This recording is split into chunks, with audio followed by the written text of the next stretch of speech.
আমার একটা অ্যানাউন্সমেন্ট ছিল, আমি বাংলাদেশ দলের অ্যাজ এ টেস্ট ক্যাপ্টেন হিসেবে স্টেপ ডাউন করছি।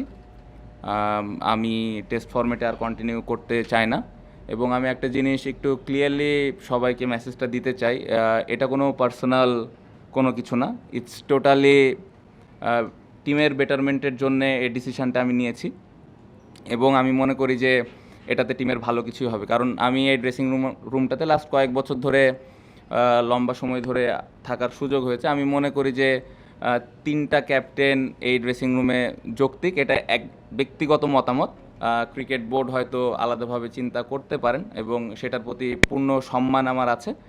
সো এটা আমার ব্যক্তিগত মতামত যে 3টা ক্যাপ্টেন আসলে আমার মনে হয় যে টিমের জন্য একটু ডিফিকাল্ট হতে পারে। সো পুরাটা টিমের বেটারমেন্টের কারণে আমি এখান থেকে সরে আসছি। বাট যদি ক্রিকেট বোর্ড মনে করে যে আলাদা কোনো ক্যাপ্টেন বা 3টা ক্যাপ্টেনই তারা রাখবে, সেটা একদমই টোটালি তাদের ডিসিশন। এবং আমি আশা করব যে এই জিনিসটা কেউ এরকম না মনে করে যে এটা আমি পার্সোনাল কোনো কিছু থেকে বা আমার মন খারাপ থেকে, রাগ থেকে এই জিনিসগুলো করেছি।